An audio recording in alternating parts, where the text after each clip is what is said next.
All right, everybody, I have another YouTube video out today, and what I want to talk about is how to write a check. And so if you're older, you probably already know how to do this. You're probably laughing at me like, why is he talking about this? You'd be surprised how many people I know that I find out they don't know how to write a check. They've never had to write a check. They don't know how to do it. And so I want to cover that in a video. So if you know somebody that doesn't know how to write a check, maybe they're a young adult, send them my video. I would appreciate it. Also, if you enjoy my content, there's some other things that you can do too. Hit the bell so you get alerted when I have new videos. Also, subscribe to the channel, share the videos like I just said, and hit the like button. It doesn't cost you anything. Easy to do. But these are important skills that I think every young adult needs to have, and this is one of them. So, here are the ground rules, and these are the rules that before you write any checks, you have to understand that money, if you have a checking account with your bank, that money is coming out of there to pay for something. No different than a credit card. The difference is a credit card, it stays in your statement and you don't have to pay the entire balance. You should pay the entire balance off, but you don't have to pay the entire balance off. You can pay off whatever that minimum payment is. Problem is you get interest that way. With a check, it is intended, like a debit card, that when you write a check, that there's money in the account to cover it. So we want to check your bank account balance. You better make sure that you know what your bank account balance is. If you have $1,000 in your checking account, and assuming nothing else is coming out of it, if you write a $2,000 check, it will bounce. That's what it means when you bounce a check. It means you wrote a check to somebody, they went to cash that check to deposit the money, and it wasn't in your bank account.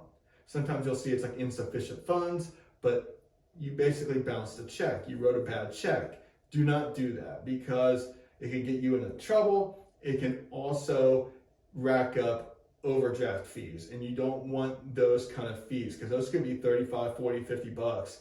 Who knows what they'll be in the future, but that's as of right now. They can be quite expensive, so do not do this. Track your expenses. Don't be writing checks willy-nilly. This goes with anything. When you're spending money, you want to know where you're at. Don't be writing checks for random things. You need to know what you're actually buying. I think that goes without saying. And then keep your information secure. The checking account, your check will have your account number and a routing number on there, and we'll talk about those here in a second, but those are important things that you want to make sure that you keep secure, because if somebody gets those account numbers, they can go get a checking account and all that in your name and make checks and start drawing away your checking account. So these are the key things that you need to be aware of when you write a check. There's also a couple of things here that you need to know. Is there's a difference between a personal check and what you might hear called cashier's check. Now, a cashier's check is when you go to the bank and you will go to the teller and you will ask them, hey, I need a cashier's check. Basically, and you'll say, I want to make it out. Maybe you're making it out to XYZ Auto Group because you want to buy a car. And they'll issue that check. Now, they take the money out of your account.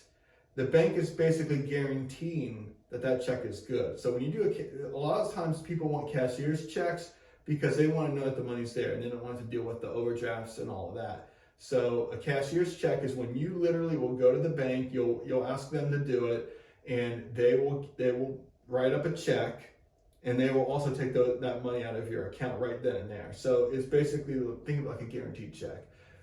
But yes, that is one of the types of checks. But I'm going to show you how to do just a personal check. And hey, again, if you know somebody that doesn't know how to do it, send them the video. I'm gonna now transition over with the actual check, and we can walk through. All right, so here is a sample check. I've obviously hidden out some of the personal information, but this illustration will work nonetheless. So what I want to walk through is kind of the anatomy of the check, and so that this will help people understand what they're actually looking at when it comes to writing a check. The first thing is, down here, you're gonna have a set of numbers, and then you're gonna have another set of numbers. These are the routing number and the account number. So obviously, you know what your account number is. You're probably familiar with that. It's whatever the account number is assigned to you by the bank. Your routing number is bank dependent. So like Charles Schwab in this case will have maybe a few routing numbers that they use. You will need those, by the way, if you start a new job where you have to enter in direct deposit information when you file a tax return and you want your money direct deposited or you want them to withdraw it automatically. You will need those two numbers as well as the bank name. So what you'll look here is you'll see you'll have your name and address up here. Now, a lot of times they may ask you, hey, do you want to put your driver's license number here? I would recommend against that, just because that just gives identity thieves more information should they steal your checks. You'll put today's date. Now, this is somewhere where people will say, oh, I can be cute and post-date a check, which means you write a check. Let's say you write June 1st, thinking that they won't deposit it until then. No, oftentimes that doesn't work. Do not bank on that. If you don't have the money, simply do not write the check. Make sure that money is in your account. Do not write checks that you do not have money to cover. Next, you'll write here it says pay to the order of. You'll write the person that you're paying. Make sure that you ask them, how do I make a check out? Because they need to tell you how to write that check. Because if they have a business, let's say it's XYZ Plumbing LLC, and you write it to their personal name, they may not be able to deposit that check because it doesn't match.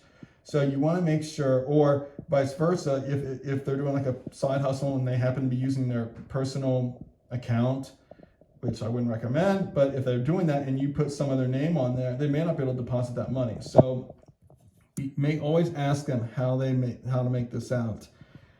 Next, you write the dollar amount and make sure that you fill up this whole box, because what could happen is they could come and put a number. If you write it over to the right, they could put another number in front of there and tamper with it. So always be careful. And then you will write the whole dollar amount out in words. You do this because that does take precedence over the numerical amount. So you want to make sure that when you write a check that you write that out. And yes, put a line at the end if you have empty space. You don't want to have any empty space in these checks. So you would write 100 and then this is 0 cents. I put XX just for that. I mean, my dad did that, so you can do that. And then obviously you may need to make sure that you sign the check and you can put something in the memo as to what it's for. Now, what happens is the person that gets your check, they will go on here on the back and endorse it. Now, when they endorse the check, they have to do that to be able to deposit it. But here's a kicker. If you get a check and you deposit it, let's say you endorse it and you lose that check, somebody else could go and cash that check right then and there because it's endorsed. So what I would recommend that you do with any of these is don't endorse the check until you're about ready to deposit it, whether you do a mobile deposit or you go to the bank and deposit it or you do it through the ATM. You want to make sure that you are ready to deposit it when you endorse it. I don't like endorsing things ahead of time unless I am for certain ready to deposit that check. So hopefully this helps. If you have any questions, you're always welcome to leave it in the YouTube comments. But again, I know a lot of people know how to do this. This is nothing new, but for a lot of young adults, they may not know. And so I want to at least cover the basics here. And so if you have any questions, feel free to ask on YouTube, or you can follow me on Instagram at mdeep, DEEPE, CPA, or on Twitter at mdeep_CPA. And I get to my DMs as reasonably as I'm able to. Have a great day.